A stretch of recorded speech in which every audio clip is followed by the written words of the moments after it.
Amis de la masse, bonjour, bienvenue sur la chaîne du doc et aujourd'hui on va réagir tous ensemble à la blessure de Larry Wheels puisqu'il s'est récemment déchiré le quadriceps lors d'un squat lourd. Larry Wheels c'est un bodybuilder, powerlifter extrêmement fort qui n'en est pas à son coup d'essai concernant les blessures. Plus que de détailler simplement cette blessure, on va voir est-ce qu'il peut reprendre le sport prochainement et qu'est-ce qu'il s'est fait. On va essayer de réfléchir de façon un petit peu plus globale et notamment à une question à mon sens plus intéressante, c'est de savoir est-ce que le fait de faire des performances aussi impressionnantes justifie de malmener son corps à l'extrême puisque en poussant son corps, eh bien, on risque des blessures. Larry Wheels, à mon sens, il pourrait potentiellement terminer sa carrière sur une blessure beaucoup plus sérieuse et je suis assez curieux de savoir ce que vous en pensez. Est-ce que vous pensez que la performance doit justifier en gros les moyens? Est-ce qu'il faut pousser son corps à l'extrême, tant pis pour les conséquences? Ou est-ce qu'il vaut mieux avoir une attitude un peu plus raisonnable? Je vous laisse en débattre dans les commentaires et dans cette vidéo, eh bien, je vais vous détailler un petit peu mes arguments et mon sentiment, mais encore une fois, ça ne restera que mon avis. Bref, on va parler de Larry Wheels et de ses blessures. Générique.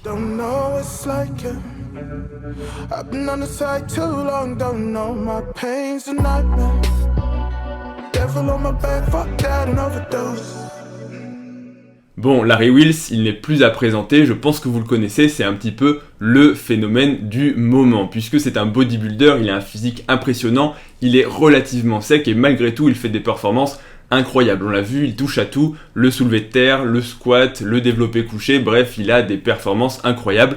Même le strongman, on l'a vu faire des concours d'hommes forts, des soulevés de pierre d'Atlas, bref, il touche à tout, il est extrêmement fort, il pulvérise des records et le tout en étant, eh bien, avec un physique qui ressemble relativement à celui d'un bodybuilder. Il n'est pas extrêmement sec comme certains bodybuilders, bien sûr, mais comparé à certains strongmen, comparé à certains powerlifters qui sont plutôt sur le côté un peu gras, encore une fois, c'est normal quand on est un powerlifter, à chacun son sport, mais eh bien, il y a cette espèce de discordance entre un physique musclé et sec et des performances incroyables. Bref, il pulvérise des records, et ce lot de records ne va pas sans s'accompagner de nombreuses blessures. Ça fait plusieurs fois en fait qu'on le voit se blesser. Et la dernière blessure en date, c'est une blessure au niveau du quadriceps. On le voit faire un squat relativement lourd. On ne sait pas exactement combien il y a sur la barre, mais en gros il y a plus de 400 kg. Il descend, il atteint la parallèle. Et lorsqu'il remonte, eh bien d'un coup, il a une douleur au niveau du quadriceps droit. Il arrête son mouvement, il relâche la barre. Clairement, on sent que il s'est passé quelque chose et il doit arrêter son mouvement. Dans son post Instagram, globalement, il nous explique qu'il a souffert d'une déchirure au niveau du quadriceps droit. Pour rentrer dans le vif du sujet, une déchirure au niveau du quadriceps, qu'est-ce que c'est? Eh bien, au niveau du corps musculaire, les différentes fibres, c'est tout simplement une rupture de ces fibres. Les fibres, ce sont des cellules musculaires. Ça veut dire que de nombreuses cellules musculaires se sont rompues au niveau de son quadriceps, ce qui en fait entraîne immédiatement une douleur, une perte de force et bien tous les signes en fait comme une blessure, c'est-à-dire de l'œdème quand la zone va gonfler, éventuellement un hématome lorsque les vaisseaux sanguins sont rompus, alors c'est surtout les petits capillaires, mais qui vont faire saigner, donc l'hématome va probablement apparaître et bien donc la douleur puisque c'est lié au gonflement, à l'inflammation et enfin une impotence fonctionnelle qui est relative selon le degré de sévérité de la blessure puisque dans une déchirure, c'est ce qu'on appelle communément un claquage, eh bien il y a différents degrés de gravité, des formes légères qui permettent de reprendre le sport quelques jours plus tard, aux formes plus sévères, eh bien lorsque les fibres musculaires sont sévèrement endommagé et on est proche en gros de la rupture complète du muscle et cette déchirure c'est vraiment à différencier d'une rupture tendineuse. Dans la rupture tendineuse, eh bien il y a le tendon qui se désinsère, soit qui se rompt complètement au niveau de la tache, au niveau de l'os, donc qui s'arrache, soit au niveau de la jonction myotendineuse, c'est-à-dire en gros entre le corps du muscle, les cellules musculaires et les fibres du tendon. Donc là c'est pas du tout ça, là c'est pas au niveau du tendon, là c'est vraiment dans le muscle et ça survient souvent quand on fait un effort violent après une excentrique, donc une phase négative qui est importante. Là clairement c'est ce qui s'est passé, il retient, il descend doucement, alors les gens vont dire qu'il ralentit la négative, bon c'est en gros ne pas très bien comprendre le powerlifting, on ne ralentit pas la négative exprès, c'est juste que si on la laisse accélérer trop vite, sans la retenir, eh bien les conséquences sont en général assez désastreuses.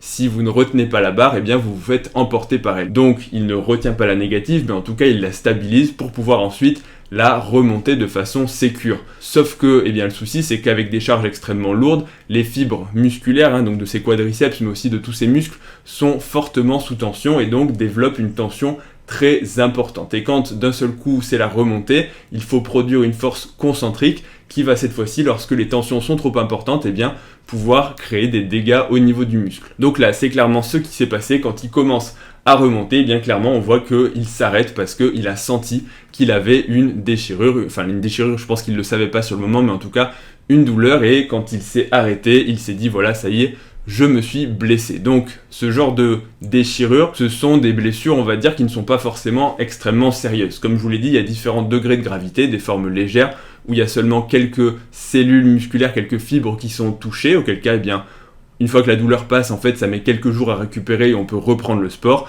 Il y a les formes modérées, où en gros, les dégâts sont un petit peu plus importants, sans entraver de façon sérieuse le muscle. On se repose quelques jours, on utilise des techniques pour réduire l'inflammation, réduire la douleur, et globalement, en gros quelques semaines, on peut reprendre le sport. Et enfin, dans les formes beaucoup plus sérieuses, où une partie importante du muscle est touchée, s'il y a un grand nombre de fibres musculaires qui sont rompues, forcément dans ces formes sérieuses, la réadaptation, le retour au sport va être beaucoup plus long, et parfois avec un degré de performance qui va être moindre que par rapport à son niveau d'avant. En gros, ça veut dire que le muscle a été touché et qu'il va perdre une partie de sa force. Ça dépend vraiment en fait de ce qu'on constate, ça il est impossible de le dire sur simplement cette vidéo, mais a priori des infos qu'on aurait eues, la blessure ne serait pas trop sévère. Il y a eu des interviews, en gros il a été examiné par un médecin, il a eu des examens, et globalement il devrait pouvoir récupérer en quelques jours, quelques dizaines de jours, pour récupérer sa force. Maintenant, on va parler de ce qui, à mon sens, est un peu plus intéressant sur, on va dire, le tableau un peu plus global de Larry Wheels. La question que je me pose, c'est, à force de se blesser, parce qu'il n'en est pas à son coup d'essai, à force de pousser son corps à l'extrême comme ça et d'établir des records, de profiter finalement de sa force, de son ossature, de sa morphologie et de sa génétique pour faire des sports de force. En gros, il a un potentiel pour la force qui est absolument incroyable. Je ne sais pas si vous réalisez les performances qu'il a, mais c'est hallucinant. C'est pas pour rien qu'il a des records du monde et qu'il explose les performances malgré son physique qui reste relativement sec. C'est que clairement, sa génétique est incroyable pour la force et il profite de cette génétique pour s'entraîner et pour pousser son corps jusqu'à ses limites. Mais dans ce processus de progression, de développement de sa force au maximum, il a essuyé plusieurs blessures. Notamment, on peut citer un biceps arraché lorsqu'il soulevait une pierre d'Atlas. On peut citer également un ischio qui s'est rompu quand il faisait du tirage à la barre, et il a également souffert d'autres blessures, la liste est longue, des traumatismes au niveau de la main à cause des charges. Et puis là aussi on voit que pas tous les gens, mais une bonne partie des gens qui s'entraînent avec lui et qui essaient de reproduire ses performances et de reproduire ses entraînements vont là aussi finir blessés. Je vous invite à regarder la vidéo que j'avais fait sur son partenaire d'entraînement, Ryan Crowley, qui s'était arraché le pec dans une vidéo assez, on va dire, choquante. On voit bien que les gens qui essaient de le suivre, là aussi, mettent leur corps en danger et puis en gros soit passent proche de la blessure, soit se blessent de façon sérieuse. Donc là aussi ça me fait assez rire parce qu'on peut voir quelques commentaires, alors c'est pas la majorité, mais qui disent ouais, Larry Wheels ça fait plusieurs fois qu'il se blesse, son corps il est, en gros le message c'est presque de dire son corps il est fragile. Alors ça me fait complètement rire et je vais vous dire pourquoi, mais je pense que vous l'avez déjà deviné, c'est que quand on manie de telles charges, en fait son corps, le corps de Larry Wheels, si vous pensez qu'il est fragile, je pense que vous vivez en fait sur une autre planète, parce que Larry Wheels il prend des charges qui sont absolument démentielles. Quand on soulève au développé couché plus de 300 kg, bref, ou même aux haltères, quand il prend 2 haltères de 100 kg, quand il fait du squat à 400 kg ou du soulevé de terre à je sais pas combien de centaines de kilos, je pense que vous réalisez pas les contraintes qui sont appliquées à la fois sur les muscles, sur les tendons, sur les os, sur le système nerveux. Moi, si vous me mettez sous ce genre de barre, en fait, je pense que même avec tous les produits du monde, même avec tout l'entraînement du monde, mon squelette il se casse en deux et au bout d'une seule répétition vous entendez plus jamais parler de moi parce que je serai à l'hôpital et ensuite en chaise roulante. Donc les mecs qui disent que Larry Wheels il est un peu fragile parce qu'il se blesse de façon régulière, voilà, je pense que vous n'avez soit jamais fait de force, soit vous vivez sur une autre planète, ou alors peut-être que vous êtes Iron Man, un corps en acier, je ne sais pas très bien, mais voilà. Donc effectivement, la performance et la blessure, ça va de pair, parce que plus on s'entraîne, plus on repousse ses limites et plus on pousse son corps à l'extrême, et plus forcément on frise en fait la courbe de résistance, on va dire, de son corps, parce que la progression, c'est de pousser son corps toujours plus loin, au-delà des limites pour le forcer à s'adapter. Mais parfois, on le pousse un petit peu trop fort et ça ne suit pas et on se blesse, c'est-à-dire qu'en fait on détruit les structures notamment de soutien, que ce soit les tendons, que ce soit une déchirure musculaire, parfois au niveau des cartilages, des articulations, ou également parfois des fractures. Et ensuite, eh bien, ça c'est le genre de blessure justement qui va entraver la récupération, parce que dans l'entraînement, on détruit, on va dire modérément le corps pour le forcer à récupérer, mais dans les limites de la zone raisonnable qui récupère dans un délai normal. En gros, c'est la bonne destruction, si on peut dire ça comme ça, mais la blessure, c'est vraiment la destruction qui est allée beaucoup trop loin, qui va nécessiter un processus de réparation. Donc, forcément, eh bien, tous les athlètes de haut niveau se sont blessés, on le voit aux Jeux Olympiques, on le voit dans les sportifs professionnels, les footballeurs, les joueurs de tennis, les gymnastes, bref, il y a quasiment pas de sport où les gens ne se blessent pas. Effectivement, peut-être, j'en ai un qui me vient en tête, la natation, c'est un des sports peut-être où il y a le moins de blessures parce que un des moins traumatisants à cause de l'eau qui justement enlève la gravité et les mouvements qui sont relativement répétés. En fait, il y a assez peu d'accélération dans ce genre de sport. Mais dans beaucoup de sports, eh bien, le simple fait de faire un sprint, eh bien, on peut se faire un claquage au niveau des ischios. C'est une blessure absolument classique. Dans une interview de Larry Wheels, c'est ça que je trouve assez intéressant et on va rebondir dessus. Il nous explique, et je vais vous mettre l'extrait juste après, qu'en gros, il n'a pas peur des blessures qui vont survenir à la salle de sport. Parce qu'en gros, il peut se faire un claquage, une déchirure, son corps va récupérer, il va revenir plus fort, et au pire du pire, ce sera de la chirurgie pour réattacher le tendon. En gros, il est prêt à subir des blessures, ça ne lui fait pas peur, puisqu'il est prêt à tout pour progresser et faire des records. As long as it happens in the gym, I can rehab it. Pulling a hamstring when you're deadlifting or pulling a pec, you can rehab from that, get surgery, you'll be okay. Et il me fait une comparaison en fait que je trouve assez marrante en disant voilà, si j'ai un accident de voiture, et bien là par contre on ne peut rien prédire parce que j'aurai peut-être des fractures, j'aurai peut-être des lésions plus sérieuses qui vont entraver mon retour à la salle de sport. Mais tout ce qui se passe à la salle de sport, globalement j'en ai pas peur parce que ça pourra être réparé d'une façon ou d'une autre, et il cite la chirurgie, ce qui moi me gêne un petit peu en se disant tant pis si je m'arrache un muscle, au pire on va me le réattacher, je vais revenir plus fort, ça m'est déjà arrivé donc je sais que ça pourra me réarriver et qu'en gros je ne risque rien. Moi je suis un petit peu dérangé vis-à-vis de cette attitude, mais dérangé pas sur le fond, et ça je vais développer parce qu'au final, oui, quand on a une prédisposition génétique à faire ce genre de record, globalement, je pense que malgré tout, dans son esprit, il a raison. Il se dit voilà, moi j'ai une génétique qui me permet de faire ça, j'ai clairement un potentiel, c'est-à-dire que moi si je faisais la même chose que Larry Wheels, typiquement je pense que ce serait complètement stupide. J'ai aucun potentiel pour faire des records de force, j'ai probablement aucun potentiel pour finir Mister Olympia, donc si j'allais all-in comme ils disent les Américains dans la musculation, les stéroïdes, la force, etc., quitte à me détruire complètement, le retour sur investissement, si on peut dire ça comme ça, serait probablement nul parce que je gagnerais jamais aucune compétition, j'aurais jamais aucun record de force, et au final, tout ça pourquoi ? Tout ça pour finir peut-être tout casser sans jamais aucune personne qui reconnaîtra mes résultats, mes performances. Donc aucun intérêt. Mais quand vous êtes comme Larry Wheels, que vous faites des records et qu'à chaque session d'entraînement vous progressez, vous explosez tout, qu'en plus vous gagnez beaucoup d'argent, parce qu'il faut le dire que c'est un gros business, Globalement il a des sponsors, globalement il a des millions de followers, donc je ne sais pas si vous réalisez ce que ça représente en termes monétaires, les compléments, les sponsors, les revenus sur tout ce qui va être vidéo, sponsoring, etc. Bref, Larry Wheels globalement, en gros c'est ce qu'il explique, c'est qu'il vient d'une famille pauvre, et ça lui permet clairement de sortir de la misère. Il avait raconté que sa vidéo, qui avait fait je sais plus combien de millions de vues sur YouTube, elle lui avait rapporté $100 000.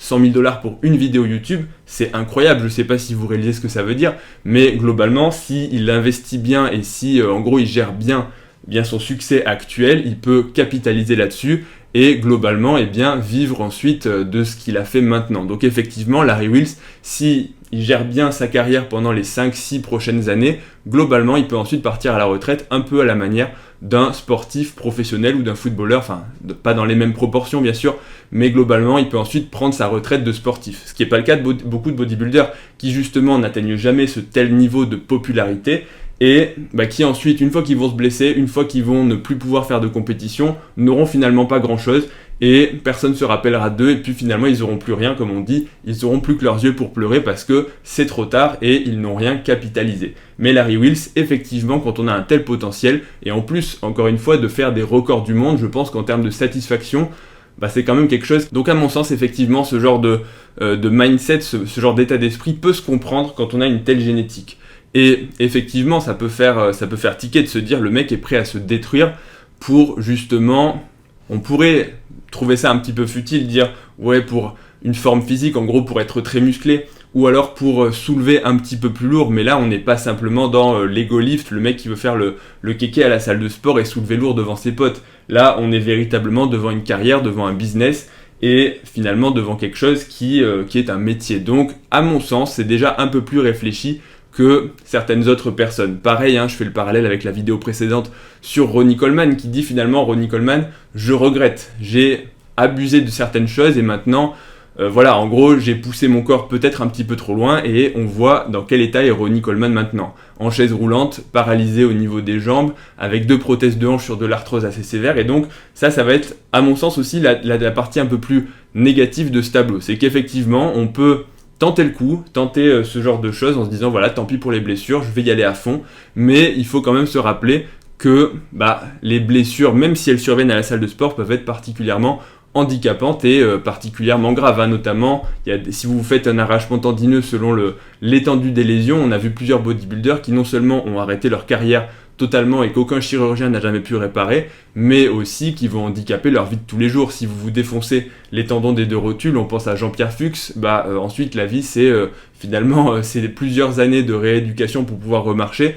Donc voilà, parfois c'est quand même assez sérieux, et contrairement à ce qu'il dit, à la salle de sport on peut se faire des fractures, le nombre de personnes qui ont des hernies discales qui vont ensuite les handicaper. Les fractures, ça s'est déjà vu aussi, fractures vertébrales, et parfois des complications neurologiques sérieuses. Une hernie discale qui comprime la moelle épinière et qui vous paralyse, c'est possible, ça peut arriver. Donc toutes les blessures ne sont pas forcément mineures et ne peuvent pas forcément être réparées, même avec le meilleur chirurgien. Donc ça c'est un bémol. Et il y a ensuite effectivement le long terme, parfois vous flinguez les articulations de façon très sévère et ensuite c'est le handicap à vie. Donc tout ça c'est juste pour mettre un petit peu en balance, et ce sera à mon sens le message de fin de la vidéo. C'est peut-être que le message peut s'entendre si on est quelqu'un comme Larry Wheels, mais pour la majorité des gens qui regardaient la vidéo, je pense que c'est très clair et que c'est très important de le dire, vous n'êtes pas Larry Wheels, c'est-à-dire que vous n'avez pas sa génétique, vous n'avez pas sa force, et si vous ne réfléchissez pas correctement à l'entraînement et dans ce que vous faites, vous allez à la catastrophe, parce que le nombre de personnes qui se blessent pour des objectifs futiles, c'est-à-dire en gros essayer de soulever un petit peu plus lourd à la salle de sport, si vous n'avez pas d'objectif de compétition, si vous n'avez pas d'objectif en gros un petit peu au-dessus de simplement vous dire je vais progresser dans mon sport, parce qu'à mon sens, moi c'est comme ça que je vois ça. Au début oui, j'avais des objectifs très importants, on va dire, en musculation, c'est ça aussi qui booste, c'est ça qui progresse, on veut toujours se dire ouais je vais me développer au maximum, je vais développer beaucoup de force, et effectivement c'est vrai qu'à force de trop se restreindre et de trop se dire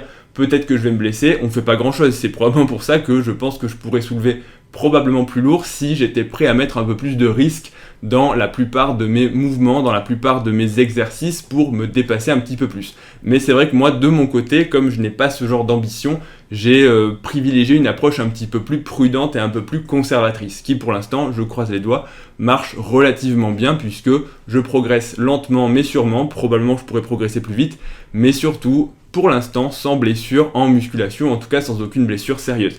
Et pourtant, les blessures, ça peut arriver assez vite. Mais voilà, moi c'est comme ça que j'ai choisi de gérer. Et donc ce sera un peu le message de conclusion. C'est-à-dire que Larry Wheels, à mon avis, il peut quand même se blesser de façon sérieuse.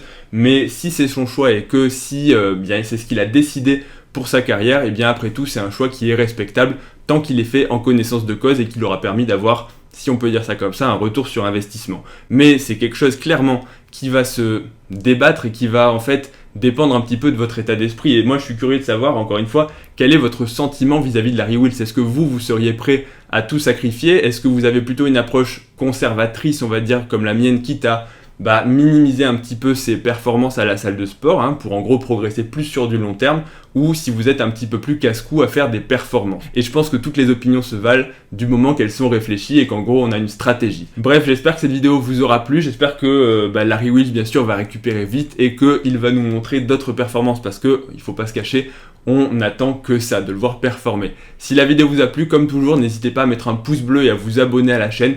Clairement, ça soutient la chaîne et ça permet d'encourager le travail qui prend du temps. Donc je vous remercie par avance. Vous pouvez aussi me retrouver sur Instagram, ledoc.pm, où je publie des vidéos de 1 minute, des petits formats spécifiques à Instagram sur des questions que vous me posez pour pouvoir y répondre de façon beaucoup plus simple et de façon beaucoup plus régulière. Et puis je vous dis à bientôt pour la prochaine vidéo. Salut à tous.